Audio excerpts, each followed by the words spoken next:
سب سے پہلے تو مانیٹری پالیسی سٹیٹمنٹ جو آئی مارچ کے مہینے میں، اس میں یہ کہا گیا اسٹیٹ بینک آف پاکستان کی جانب سے کہ جو گروتھ ہے اس میں اضافہ نظر آ رہا ہے، امپلائمنٹ میں اضافہ نظر آ رہا ہے، بزنس سینٹیمنٹ بہتر ہو رہا ہے، اور اسی لیے جو گروتھ پروجیکشنز ہیں اس کو 3% پہ ریوائز کیا گیا ہے۔ لیکن اب دوبارہ کنسرنز ہیں لوگوں کے کہ ایک تو ہم آئی ایم ایف پروگرام میں جا رہے ہیں جس کی وجہ سے خدشہ ہے کہ مہنگائی ہوگی، اور جو کرونا کی تیسری لہر ہے وہ بھی اکنامک ایکٹیویٹی کو ہرٹ کر سکتی ہے۔ آپ کا کیا اوپینین ہے اس پر؟ بسم اللہ الرحمن الرحیم۔ شہزاد، سب سے پہلے میں آپ کے ناظرین کو سلام پیش کرنا چاہتا ہوں۔ آپ کا جو سوال ہے کہ یہ کرونا کی تیسری لہر آ رہی ہے، اس میں پہلے تو یہ کہنا چاہوں گا کہ یہ جو لہر ہے سیریس ڈیولپمنٹ ہے، لیکن جو سب سے اہم چیز وہ یہی ہے کہ اگر تو ہم چاہتے ہیں کہ اس لہر سے بھی اسی طرح کامیابی سے نکلیں جس طرح پہلی دو لہروں سے نکلے، تو سب سے پہلے ہمیں احتیاط خود کرنی پڑے گی، ماسکس کا استعمال کرنا ہوگا، سماجی فاصلہ رکھنا ہوگا۔ معیشت کے لحاظ سے اس دفعہ جب یہ ویو آئی ہے تو اللہ کے کرم سے ہماری اکانومی کا مومنٹم بہت سٹرونگ ہے۔ آپ نے دیکھا ہوگا کہ سیمنٹ کی سیلز، گاڑیوں کی sales, fast moving consumer goods کی سیل، یہ سارے تقریباً 20 سے 30% تک ابھی ان میں مومنٹم ہے، 20 to 30% گروتھ۔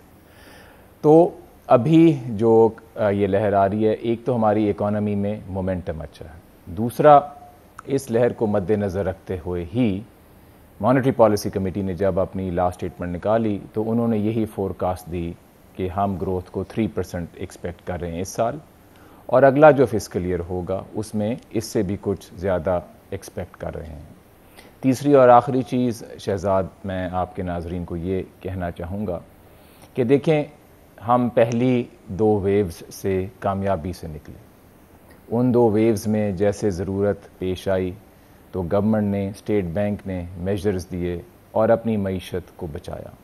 تو ہمیں سینس ہونا چاہیے اور امید ہونی چاہیے کہ اگر ہم پہلے اس مرحلے سے اچھی طرح نکل آئے تو انشاءاللہ دوبارہ بھی ایک اچھی طرح ہی نکلیں گے۔ اچھا ڈاکٹر صاحب، جب میں آپ کی مانیٹری پالیسی سٹیٹمنٹ دیکھتا ہوں جس میں آپ نے ایک فیوچر آؤٹ لک بتایا ہے اکانومی کا کہ گروتھ 3% ہوگی، آپ کی پروجیکشنز ہیں کہ جو انفلیشن ہے وہ 7 سے 9% ہوگی، 9% پہ رہنے کا زیادہ چانس ہے، یہ سٹیٹمنٹ میں لکھا تھا، لیکن کچھ لوگوں کی رائے اس سے مختلف بھی ہے۔ To quote former finance minister Shaukat Tarin صاحب، جو کہ اکنامک ایڈوائزری کاؤنسل کے ممبر بھی ہیں، انہوں نے ریسنٹلی جیو پہ ایک انٹرویو دیا، انہوں نے کہا کہ معیشت کی کوئی سمت نہیں نظر آ رہی ہے، اور اس وقت دوبارہ جب ہم آئی ایم ایف پلان میں جا رہے ہیں تو ان کی شرائط اتنی سخت ہیں کہ کاروبار کے لیے اور عوام مشکلات ہوں گی، تو ہمیں ری نیگوشیٹ کرنا چاہیے۔ تو آپ اس بات سے اتفاق کرتے ہیں کہ کوئی سمت اس وقت نہیں نظر آ رہی ہے اور دوبارہ ری نیگوشیٹ کرنے کی ضرورت ہے تاکہ عوام پر اور کاروبار پر منفی اثرات نہ آئیں؟ جی شہزاد، جو اسٹیٹ بینک کی پالیسیز ہیں ان پہ میں تھوڑی سی وضاحت کرنا چاہوں گا۔ دیکھیں، جب جون جولائی 2019 میں جب یہ آئی ایم ایف کا پروگرام شروع کرنا پڑا تو تب ہماری معیشت کی جو حالت تھی وہ بہت کمزور تھی۔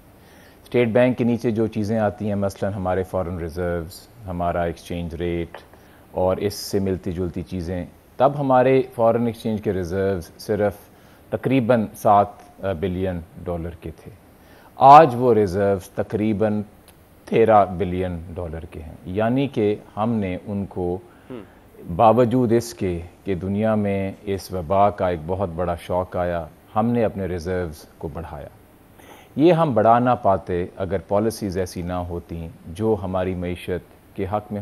بہت سارے لوگ پریشان ہوتے ہیں کہ آئی ایم ایف کے پاس کیوں جانا پڑا۔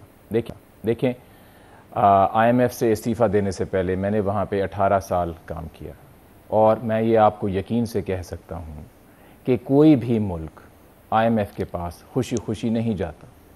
ملک صرف تب ہی آتے ہیں آئی ایم ایف کے پاس جب مجبوری ہوتی ہے۔ آئی ایم ایف کے پروگرام میں اس لیے جانا پڑا کہ اس سے پہلے جو تجارتی خسارہ $19 بلین کا ورثے میں ملا، اس کو کم تو کرنا تھا، اور آج اللہ کا کرم ہے کہ وہی خسارہ تقریباً 800 ملین کا سرپلس بنا ہوا ہے۔ تو اس سے ہمیں یہ کانفیڈنس آنا چاہیے کہ اب آئی ایم ایف کے ساتھ ہمارا دوبارہ سلسلہ شروع ہوا ہے۔ ہماری ہمیشہ یہی کوشش رہی ہے کہ جو پالیسیز پاکستان کے حق میں ہوں انہی پہ عمل کیا جائے، اور ایسے ہی اس پہ ہم عمل کریں گے۔ اگر آپ چاہیں تو میں آپ کو پالیسی ریٹ کے بارے میں بتاؤں جو اسٹیٹ بینک کے نیچے آتا ہے۔